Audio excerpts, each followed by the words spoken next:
Georgetown, Delaware. A quiet, modest town tucked between pine woods and cornfields. On the night of December 14, 2000 James Leland, 23 years old, a bartender, well-educated, deeply religious, left the bar where he worked, just 2 blocks away from his rented room. Light rain fell. Street lamps cast pale reflections across the wet sidewalks. James wasn't drunk, wasn't angry, hadn't argued with anyone. He carried nothing but his keys and wallet. He wasn't the type to run. But that night, he vanished. Completely. No call, no note. His car was found exactly where he'd parked it. His phone was still in the glove compartment. The back door of the bar was locked, and from that moment forward, no one in town ever saw James again. 6 years passed. People stopped searching. Then, one summer afternoon in 2018, a maintenance worker arrived to fix a foul smell in the room number 8 at an old roadside motel near Millsboro. The carpet was pulled back, and underneath it was a dried blood symbol, a pentagram drawn directly onto the floor. The blood had never been reported, and the DNA confirmed one thing no one could deny. It belonged to James Leland. James Leland clocked out at 1:12 a.m. One last customer paid in cash. James nodded, wiped the bar, and stepped into the back room. No one was waiting for him in the lot. No cameras watched the rear door. Everyone assumed he'd walk home the same way he always did, cut through the alley, turn down Carpenter Street, and slip into the small rental room behind the pharmacy. But the next morning, the landlord reported James never returned. The bed was untouched. Curtains still drawn, no signs of forced entry. And the detail that sent chills down everyone's spine. James's phone, an old iPhone 4, was found in the glove box of his car. The battery was dead. Beside it sat the small Bible he carried everywhere. His vehicle hadn't been moved. No blood, no struggle. It was as if James had vanished, cleanly. The police launched a search within 24 hours. They combed the vacant lots behind the bar, swept fields with floodlights, dragged the West Pond in Georgetown, and reviewed footage from every nearby gas station. Nothing. Only one person refused to accept it was an accident. Aaron, James's older brother. He flew in from Texas that same night. When he stepped into James's room, the first thing he noticed was the photo of their parents back on the wall. James had taken that picture down after their father died, but now it was carefully hung again. Aaron also found something no one else noticed. In the Notes app on James's laptop, a line had been typed at 12:03 a.m., minutes before his shift ended. It read, "If something happens, don't blame God, find Travis." Travis O'Donnell, the bar owner. The same man who'd served as James's spiritual advisor for 3 years. The same man James once called a father in Christ. When police interviewed Travis, he said he last saw James when the boy waved goodbye to head home. Claimed James had seemed quiet lately, worried about money. But Aaron knew better. His brother had just earned a partial scholarship to grad school, and James hated debt more than anything. That night, Aaron lifted the bed frame and found a folded paper taped to the underside. The ink was smudged, but the words were clear. Room 8, wait 3 a.m. Don't let anyone see. Passcode, inverted cross. No one knew if James ever went there, but someone clearly expected him to, and whoever that was, they had no intention of letting James come back. Aaron drove to Millsboro the very next morning. The town was just 25 minutes from Georgetown, tucked beside the woods, lined with roadside motels, the kind no one looks at too closely, and fewer people ask about. He pulled up to a faded wooden sign that read Linden Pines Motel. No cameras, no clerk on duty, just an elderly woman who looked like she'd lived there her whole life. When he asked about room 8, she hesitated, then admitted it had once been sealed off. Years ago, there'd been a foul smell coming from it. A plumber was called. They lifted the carpet and found something strange. She couldn't remember the details, just said, there was blood, and drawings or something, weird on the floor. When Aaron asked if the police ever got involved, she shook her head. No one called them. The plumber cleaned it up, covered it back. I didn't want trouble. Erin asked to see the room. She reluctantly agreed on the condition he dealt with whatever came next. Room 8 sat at the far end of the corridor. The wooden door was rotting. The air inside smelled of mildew and bleach like something old trying too hard to be clean. Erin brought a utility knife, knelt down, and began cutting the carpet. Within a few strokes, he saw the first stain, a dark brown patch, blood soaked deep into the concrete. Then came the shape a 5-pointed star, a pentagram, drawn in what looked like dried blood. At the center, a handwritten Latin phrase, per corpus transit anima. Through the body, the soul passes. Erin recoiled. Something about the room changed. The air felt thicker, like he wasn't alone. He snapped a photo and sent it to an old friend at the FBI. 15 minutes later, his phone rang. The voice was urgent. Erin. That exact symbol's shown up in 3 ritual homicide cases in the South, all linked to one name, Rafael Peña.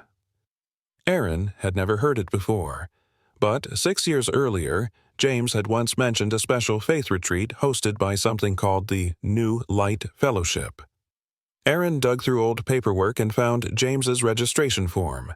The group leader, Travis O'Donnell. But below that, in faded ink, was a name Erin had never noticed. Assistant Spiritual Overseer, Rafael Peña. Then it made sense. James hadn't been taken by force. He was led there by the very man he trusted most. Erin spent 2 weeks tracing the name Rafael Peña.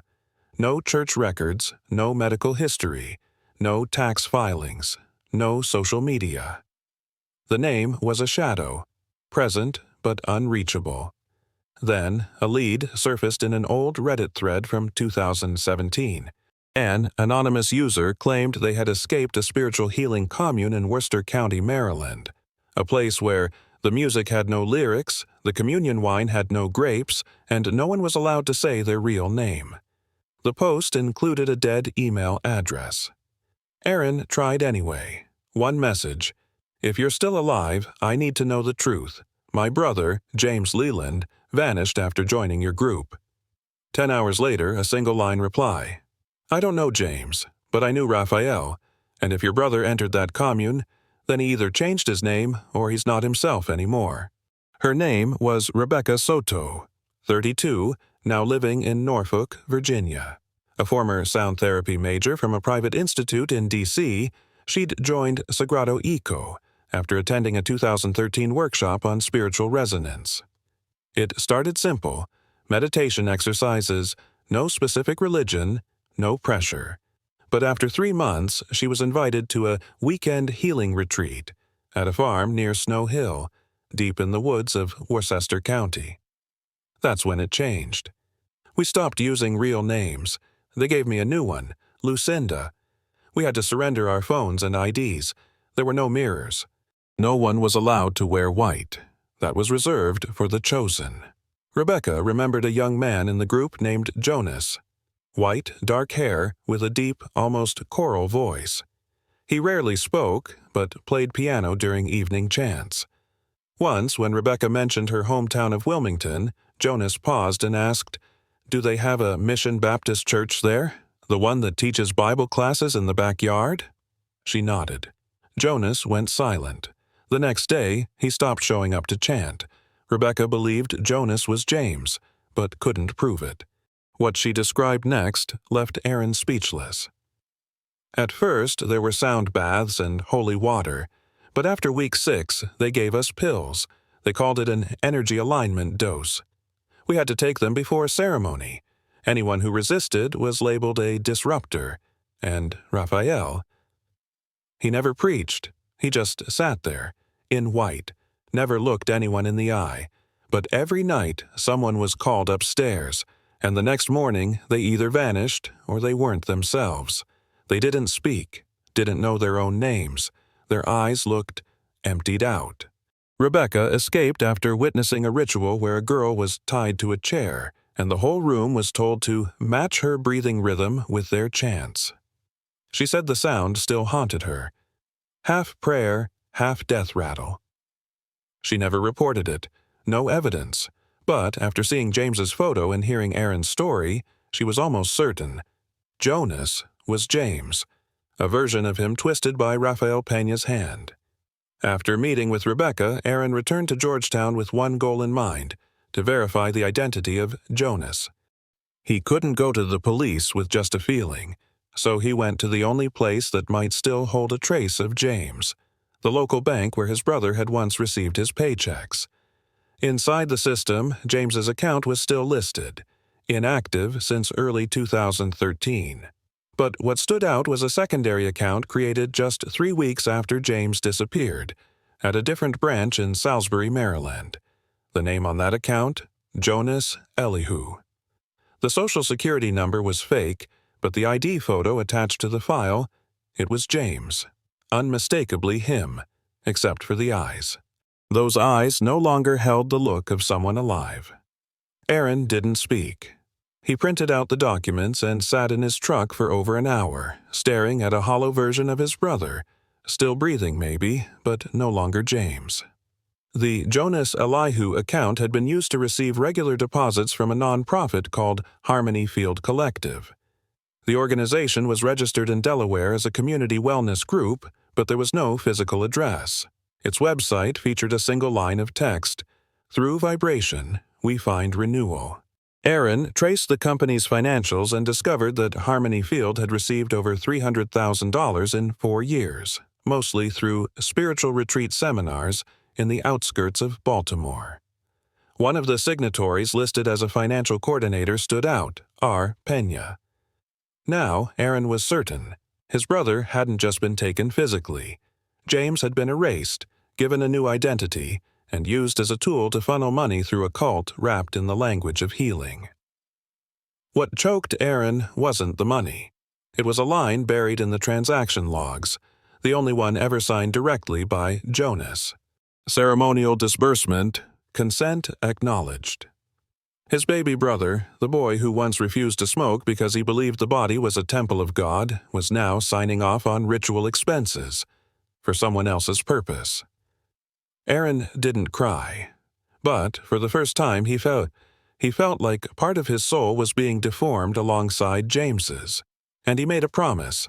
If any part of his brother was still alive, he'd drag it back, even if it meant going to war with angels dressed in white.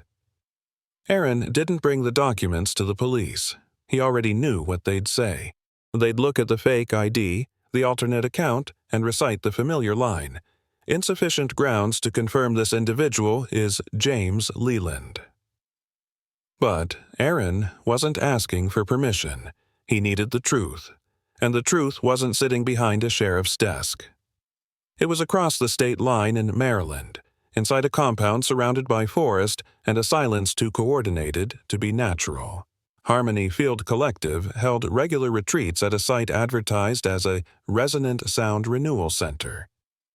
The address lay deep within the woods near Snow Hill. Aaron found the location through a hidden web page where former members had posted warnings. Don't trust anyone in gray robes. They're the gatekeepers. It was November 7th, 6 years and 11 months to the day since James vanished. Aaron drove to the entrance. A wooden sign marked the edge. No house number, just a circular emblem with 3 intersecting lines. It resembled an acoustic diagram, but also eerily echoed a minimalist pentagram. A man stepped out of a shed near the gate. He said nothing, just raised a hand to stop him. Gray robe, no name tag. Aaron didn't need to get inside. He only needed confirmation he was at the right place. But then he heard music drifting through the trees. Not background ambience. Real playing. An electric piano. Slow, steady, almost devotional. Aaron knew the tune. James had played it at their father's funeral, an old hymn called "Lead Me Gently Home, Father." Aaron pulled out his phone and hit record. The gatekeeper approached. Aaron spoke only once. "I'm not here to cause trouble. I'm here to take back what you think you've cut out of me." The man said nothing. No anger. Just a stillness in his eyes. The kind of calm that wasn't peace but vacancy. Aaron backed away, but before he left, he reached into his coat and tossed a sealed envelope at the gate. Inside were photos of James, Rebecca, and a copy of James's birth certificate. On the back, a single line: "We remember you, and we still believe God sees you, even if they've covered every window." 2 days later, Aaron received an anonymous email. No message, just one attached audio file. He opened it, and for the first time in 6 years he heard James again. No singing, no words, just breathing. Shallow. Unsteady, but real. James Leland was alive, and now Aaron was certain of it. The recording lasted only 38 seconds, but Aaron listened to it over 100 times. That, breathing short, raspy, barely scraping through clenched teeth, sounded like it had risen from the throat of someone long confined. It couldn't be anyone but James. Not just a brother's instinct, but something deeper confirmed by the quiet spaces between breaths, familiar to anyone who'd shared 20 years under the same roof.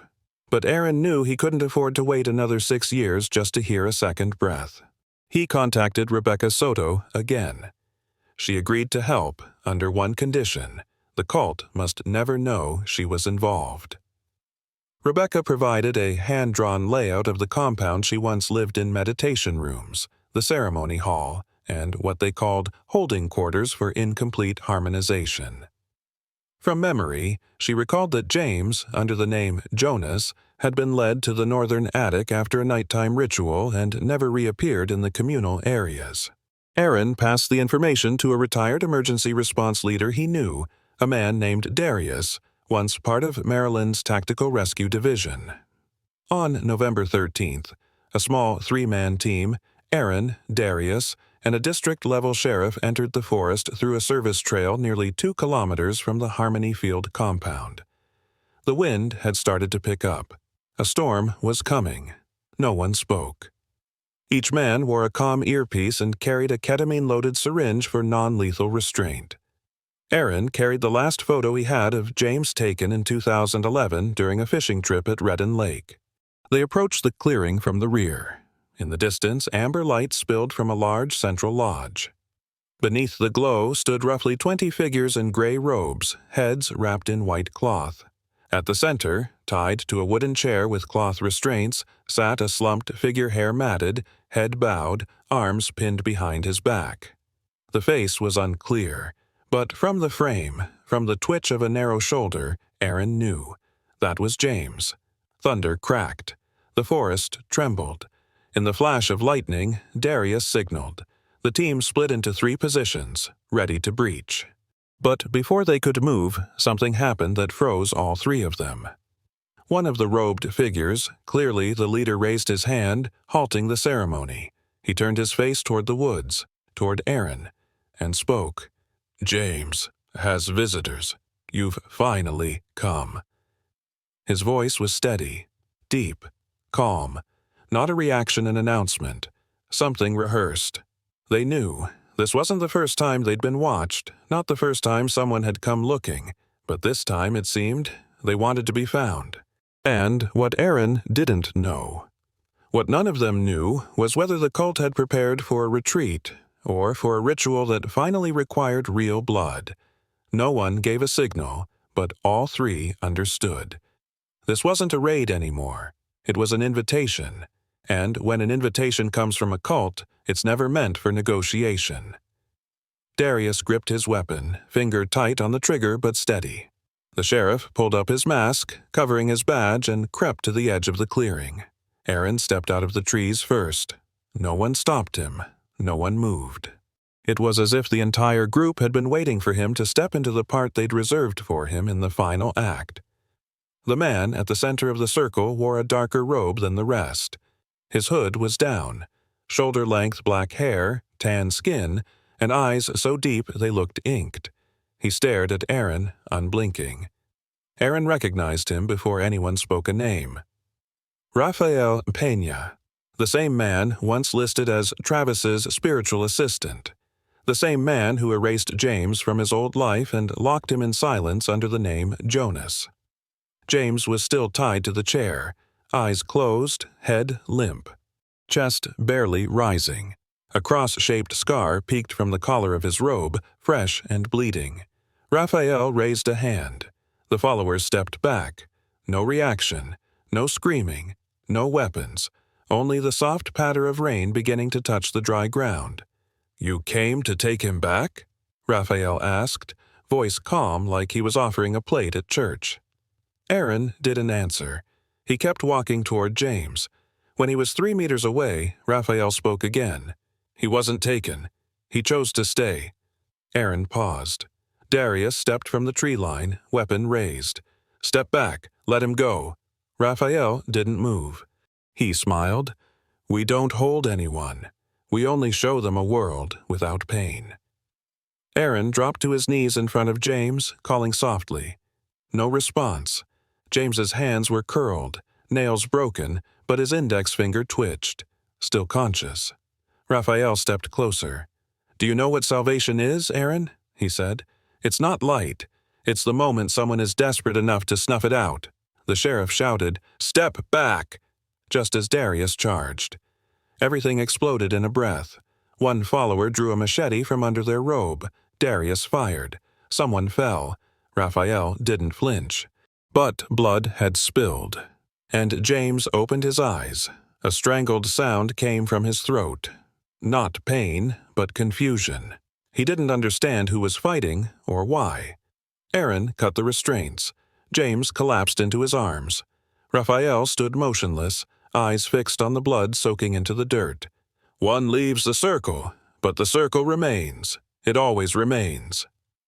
No one arrested Raphael. By the time backup arrived, he was gone. The compound had vanished like it was never there, but Aaron knew something was still out there. In the woods, in the rain, in the blood. In the stare of a man who'd gone too far and would never see the world the same way again. Bethany Beach Hospital didn't have an advanced trauma unit. They had to transfer James to the Mounter Recovery Center in Seaford, a facility known for treating PTSD and neurochemical trauma. He was placed in an isolated room, monitored, no mirrors, no TV. For the first 7 days, James said nothing. He stared at the ceiling. No facial expression, no crying, no response to Aaron's voice. The doctor said he was awake, but his awareness hadn't returned. Not a coma.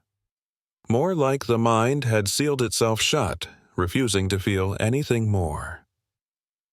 On the 8th day, James moved his hand. Very slowly. He drew a circle with his finger on the bedsheet. 3 times. Aaron saw it and understood immediately. It was the symbol of Harmony Field, the circle and 3 intersecting lines. James wasn't drawing to remember, he was drawing to warn. One night, a nurse reported James had whispered in his sleep. Aaron came in, pressed record. James's voice was soft, chanting something old, but the language was English. He said, "They don't need your name. They just need your will." A pause, then, "Nothing hurts more than remembering yourself." Aaron stayed the whole night. In his hand was the small crucifix James had worn since high school. He'd never taken it off, but when they found him, his neck was bare. The next morning, Aaron asked the doctor if James could see some family photos. The doctor agreed, with strict time limits. Aaron brought 3 pictures, their parents, a childhood snapshot of the 2 brothers, and one from James's baptism in 2010. James looked at each photo. No reaction. But when the final one, the baptism, was placed in his hand, he cried. No sound, just tears pouring silently. It was the first real sign that James was still inside that body. Not Jonas, not disciple number 32, not the one who breathes for the circle. Aaron held him, said nothing, and in that moment, James whispered one sentence. "I know God didn't leave me, but I left myself first." James was discharged on February 3, 2019, nearly 7 years after he vanished. He didn't speak much. He still walked slowly, avoided eye contact, and often recoiled from physical touch. But he remembered his full name, his birthday, even the name of the neighbor's old dog. That was the clearest sign yet. His memory hadn't been erased, just locked away, buried, waiting for the right signal to come back. Aaron brought James to stay at his small cabin outside Laurel. During the day, James planted herbs, washed dishes, and read the Bible. At night, he couldn't sleep. Some mornings, Aaron would wake up at 3 a.m. and find James sitting alone on the porch, hugging his knees, eyes wide, staring into a distance Aaron couldn't see. One day, while cleaning an old wardrobe, Aaron caught James standing silently in front of a mirror. The same mirror they'd kept covered since he came home. But that day, James had uncovered it. Not to look at himself, but to confront him. James didn't cry. He placed his hand gently on the glass and whispered, "I don't know who this is, but at least he survived." After that, James started writing. Not a journal, not letters, he called them recovery notes. Lines written each time he remembered something, a detail, a sound, a face from The Circle. One of the first pages he gave Aaron had only 2 sentences. Not all cults use weapons. Some just know what you're missing and hand it to you. By the end of 2019, Aaron organized a private gathering at James's old church, inviting survivors from other coercive spiritual groups. No cameras, no press, no declarations, just a small circle. One empty chair, one candle burning until the very end. James sat in the back row. He didn't speak. But when it was over, he was the only one who walked up to light the candle again.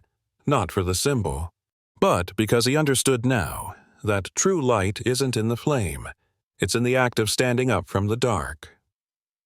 James Leland wasn't the first to disappear under the guise of spiritual rebirth. And more disturbingly, he won't be the last. Since 1990, over 3,000 missing persons reports in the U.S. have been linked to unregistered spiritual groups. Of those, only about 12% were ever found, and most were no longer the same when they came back. Some had changed their names or accents. Others lost language entirely. A few took their own lives in the years that followed, unable to live with the gap in their memory. Or in their faith. James's case resulted in no formal criminal charges. Harmony Field dissolved before the law could catch up.